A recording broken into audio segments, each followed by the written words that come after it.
All right, here we go. Good morning. Should have done this last night. This is positive psychology. I think this is day 5 of the quarantine or the social distancing experiment or all that, whatever that is. And I'm a good citizen. I am absolutely socially distancing myself from people.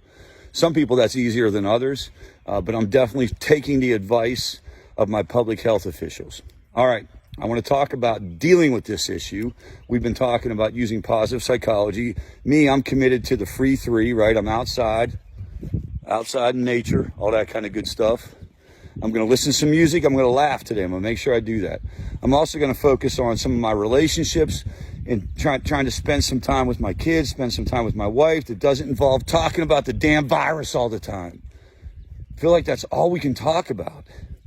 Man, which brings me to my point and my takeaway today. So, positive psychology is about being intentional, trying to run our lives in a way where we reduce stress and we elevate our mood. And we've talked already about trying to limit the toxic information that comes in, especially the clickbait media. But let's take it a little bit further. And it's going to be hard for your mind to not seek out information. There's this idea, and I got turned on to this book called Behave. It's by Robert, I hope I say his last name right, Sapolsky, Sapolsky. And the name of the book is Behave. My boy Edwin McCain turned me on to this thing. And it's a fantastic book because I've learned so much around the idea of anticipation and how the human brain anticipates or waits for either a reward or even punishment. So the anticipation of any given event is more elevated and more serious and more impactful than the event itself. So that can be a good thing. It could be on the positive side of things. The anticipation of a birthday party, the anticipation of the wedding, the anticipation of some kind of joyful event.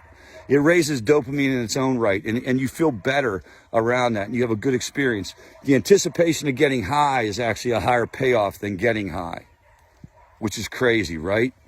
Same thing on the other side of the coin. The anticipation of pain is more problematic sometimes than the actual experience of pain.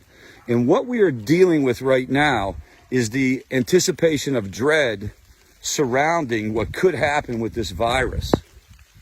So you have to seek out information. It's raining. I'm out here in the rain. This is how much I care about y'all. I'm out here in the rain. Let me go up here in the woods and hide from the rain.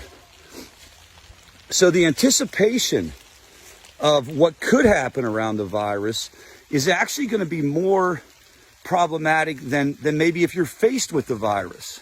So you're going to have to seek out some information to mitigate that in your brain, but seek it out from the right resources.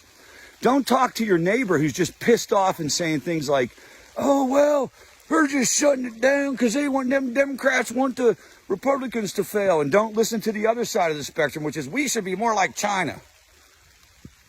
We should be more like China. Anybody who's ever said that. You ever hear about Tiananmen Square? Like, there are some very serious, implications of centralized government that go way beyond the coronavirus. But you got one over here it's just over here trying to shut it down. And you got over here, hey, man, it's just we need to be a centralized government. I have no idea why I'm using those voices. I don't know what those mean. But you guys get the point. Find independent information. Do not fall into the American political tribal trap. This is no time. Where do I get independent information? You can go to the NIH sites. That National Institute of Infectious Disease and Allergies is a site that I go to quite a bit. You can go to National Institute of Health. I go to the New England Journal of Medicine. They have free articles on there.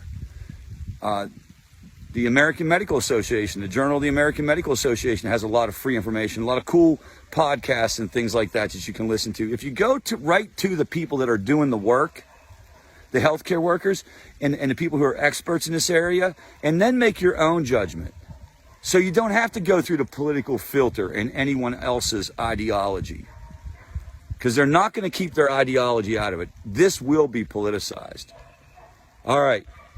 Let's have a wonderful day today. Let's get at it. You guys hear these dogs? I'm out here in the middle of nowhere. The dogs over here barking. I wonder if they're coming after me. I'm going to run inside my house and seek shelter. Later.